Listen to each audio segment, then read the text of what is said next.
here's a suggestion. Clean your mental house. And what that means, it's like a computer. Today, Michael, the director, is working on the movies here that you're watching. And in the computer we're using was saying there were some glitches or whatever, and found out it was because it needed to be cleaned out of, more space, make more space and clean out that sort of, the old programs, you might say. So what about us? In the sense we get overloaded. We have clutter in the mind, pettiness, old grudges, old dialogue, what I'm going to say next, what I coulda, shoulda, woulda, going on like this. This is all in the mind. This is all a distraction from who you really are and the power and the beingness of who you are in the moment of now.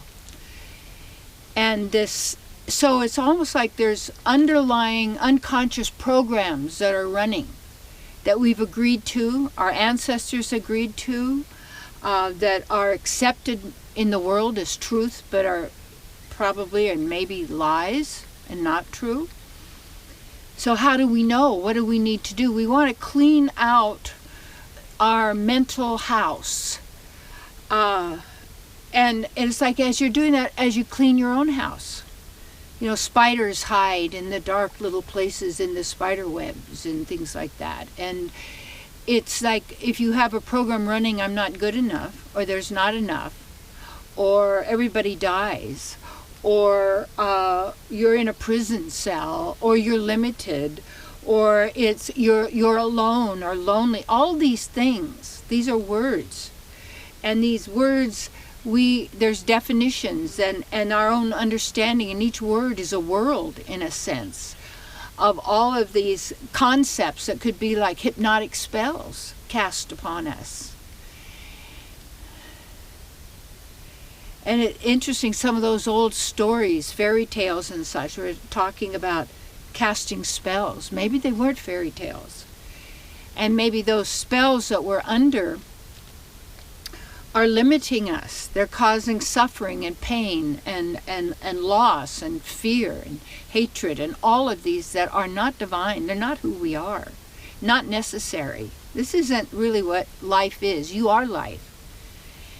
And being who you are, you can take on any consciousness. You can take on any thought system. You could take on any belief system, anything that you want. And people are doing this all the time, but most people don't have a clue. They don't even know what they're doing. Because it all seemed like the knowledge that you could get of what's going on in the outer world, the study of the outer world, was more important than the study of yourself. And they even made the word self-centered as bad. No, you are centered in yourself. But when you know who yourself is and you're being who your true self is, you're in harmony with all selves, all divine beings.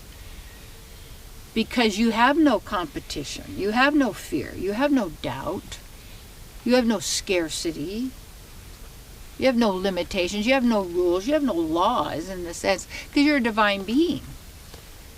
And yet we have agreed to the reality that we have. Whether we were conscious of it or not, somehow we have this clutter, these cobwebs, these spaces and places of accumulated knowledge that's obsolete. Like the past, it's over. What you have is the wisdom. And the wisdom you already have. You are wisdom. Your divine mind knows all, you see. So when we stay in the heart, and we are the love, and I don't mean sentimentality.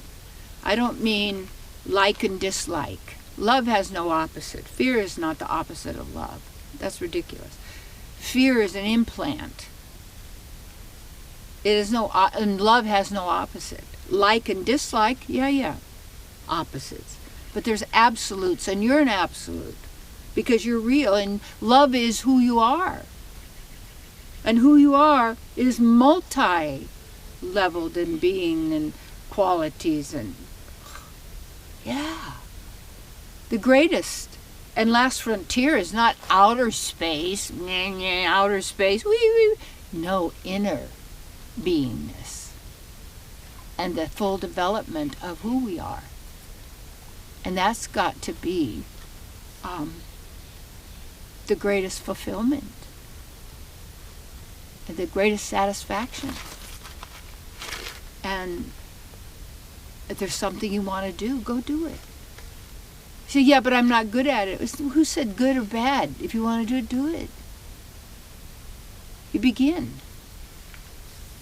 And this is what someone told me years ago. One of those things that, you stick in your mind is that it's one encounter after the next. That's where you apply. It's that every moment you apply the divine knowledge. Yeah.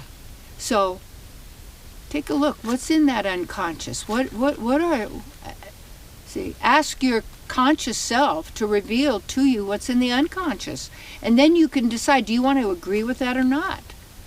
And break all those agreements that we've been using to self-destruct. And you can't be. You're indestructible. Yeah, you're eternity.